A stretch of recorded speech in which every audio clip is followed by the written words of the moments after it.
Assalamualaikum warahmatullahi wabarakatuh.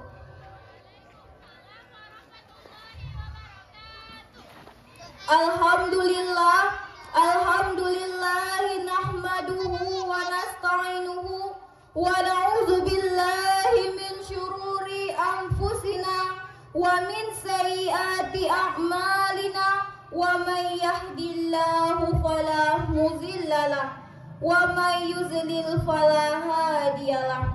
Asyhadu an la ilaha illallah wahdahu la syarikalah wa asyhadu anna Muhammadan abduhu wa rasuluh la nabiyya ba'da. Puji syukur kita panjatkan kepada Allah Subhanahu wa taala, Tuhan pemilik semesta alam yang senantiasa memberi rahmat dan hidayahnya kepada hadirin semua. Nikmat yang diberi kita dengan keimanan dan keislaman sehingga kita masih tetap berjalan di atas jalan Allah, dan nikmat juga berupa kesehatan dan kesempatan sehingga kita masih bisa melangkahkan kaki ke tempat yang penuh mubarakah ini.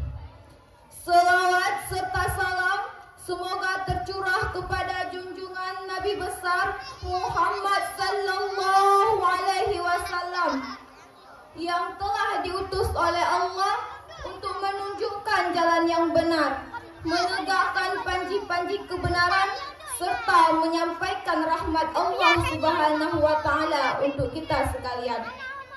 Dewan juri yang saya hormati dan hadirin hadirat yang saya sayangi, pada kesempatan yang sangat berbahagia ini saya ingin menyampaikan ulang dalam bentuk pidato mengenai keutamaan dan kewajiban menuntut ilmu bagi kaum muslimin dan muslimah.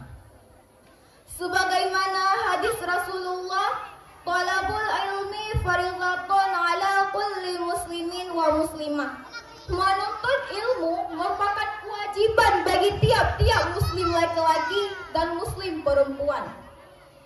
Manusia yang lahir ke muka bumi dalam keadaan bersih dan kosong, kecuali mereka yang dikehendaki oleh Allah Subhanahu wa taala seperti Nabi Isa alaihi salam. Maka Allah Subhanahu wa taala memerintahkan kepada seluruh umat manusia untuk mencari ilmu sebagai bekal dalam menjalani hidup. Seperti firman Allah yang menjelaskan bahwa setiap manusia yang lahir keadaannya tidak mengetahui apa-apa. Kemudian Allah Subhanahu wa taala memberikan kamu pendengaran dan penglihatan agar kamu bisa menimbang mana yang baik dan mana yang buruk berdasarkan ilmu yang telah kamu dapatkan. Islam memberikan pendapat mengenai ilmu adalah sebuah pelita yang menerangi di saat gelap, sehingga tanpa pelita seseorang akan tersesat. Berapa pentingnya keutamaan ilmu menurut Islam, sampai-sampai firman Allah Subhanahu wa taala dalam Al-Quran surat Al-Alaq ayat ke-1 adalah perintah untuk membaca, bukan beribadah kepadanya. Iqra bismi rabbikal ladzi khalaq, yang artinya bacalah dengan menyebut nama Tuhanmu yang menciptakan. Wahyu pertama yang turun tidak sama sekali memberikan petunjuk ibadah salat, puasa, zakat dan haji. Akan tetapi seruan untuk membaca. Beberapa ulama berpendapat dari ayat ini memberikan gambaran bahwa lebih utama orang berilmu dibandingkan dengan orang yang beribadah. Mengapa orang berilmu lebih utama daripada ahli ibadah? Nah, seorang yang berilmu akan kembali ke jalan yang benar, sehingga ketika ia melakukan sesuatu selalu didasari dengan kebenaran. Kebenaran akan membawa seseorang kepada sesuatu yang bersifat hakiki. Dan tidak ada yang bersifat hakiki selain Allah Subhanahu wa taala, sehingga ilmunya akan menuntutnya untuk kebenaran. Sedangkan orang yang beribadah tanpa didasari, ilmunya akan membuat kualitas ibadahnya hanya berdasarkan keyakinan. Kalau keyakinan itu benar ditujukan untuk Allah Subhanahu wa taala, maka orang berilmu masih lebih unggul dalam suatu hal, yakni yakin dan berilmu. Karena yang berilmu pasti memiliki keyakinan. Meskipun yang berhak menilai kualitas tidak lain hanya Allah Subhanahu wa taala. Tapi pendapat ini justru dikuatkan dalam firman Allah Subhanahu wa taala dalam Al-Qur'an surat Al-Mujadalah ayat 11. A'udzu billahi minasyaitonir rajim. Bismillahirrahmanirrahim. Yarfa'illahu allazina amanu minkum wallazina utul ilma darajat. Yang artinya Allah akan meninggikan orang-orang yang beriman di antaramu dan orang-orang yang berilmu pengetahuan seberapa derajat. Menuntut ilmu hukumnya adalah fardu. Segala yang dilakukan harus dengan ilmu. Beribadah tanpa ilmu adalah sesat. Bahkan seorang non-muslim bernama Insting pun mengakui hal ini. Sedangkan ilmu tanpa agama adalah buta. Oleh karena itu, kedua hal ini sangat baik jika dikembangkan bersama-sama. Ibadah yang dilakukan hendaknya disertai dengan ilmunya, hukum dan rukunnya. Tanpa ilmu mustahil dapat menjalankan ibadah dengan benar dan sesuai dengan syariat. Namun, dalam menuntut ilmu juga ada batasannya, seperti ilmu yang menjadikan syirik, bahkan merusak diri sendiri. Seperti ilmu sihir, ilmu santet, dan ilmu kebal. Ilmu yang membawa lebih banyak mudarat bagi diri sendiri maupun bagi orang lain, tentunya harus dihindari. Kebahagiaan dunia dan akhirat dengan ilmu. Dalam sebuah riwayat, seorang sahabat menjelaskan kepada seorang muslim lainnya perihal cara mendapatkan kebahagiaan dunia melalui ilmu.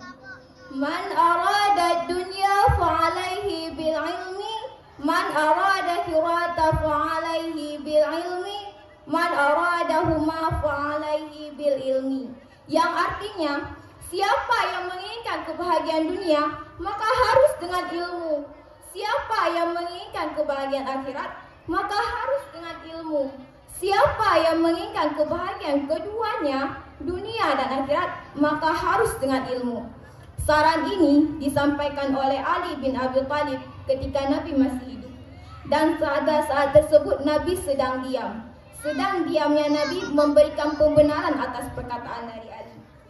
Orang yang berilmu lebih sulit disesatkan oleh syaitan dibandingkan dengan orang yang tidak berilmu. Sedangkan orang yang beribadah lebih sulit digoda oleh syaitan daripada 1000 ahli ibadah yang tidak berilmu. Hadirin yang sama-sama dirahmati oleh Allah, tentu saja sangat banyak manfaat dari seseorang yang menuntut ilmu. Tidaklah cukup waktu untuk membahas keutamaan ilmu, seperti salah satu contohnya, keutamaan ilmu dimasukkan ke dalam amal jariah yang tidak terputus pahalanya bagi yang menyebarkannya, meskipun ia telah meninggal dunia. Oleh karena itu, marilah memperbanyak menuntut ilmu, baik ilmu dunia maupun akhirat. Dan janganlah pelit untuk membagikan ilmu tersebut, karena sesungguhnya itu adalah amal jariah yang tidak terputus pahalanya. Wallahu a'lam. Akhir kata, Nu'un wal qalami wa ma yasturun fastabqul khairat. Wassalamualaikum warahmatullahi wabarakatuh.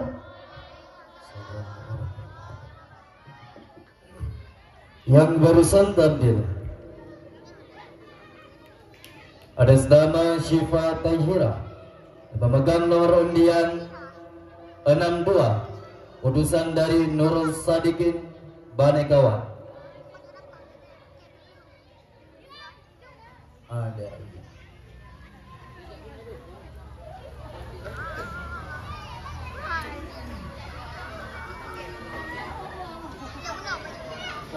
roti kan?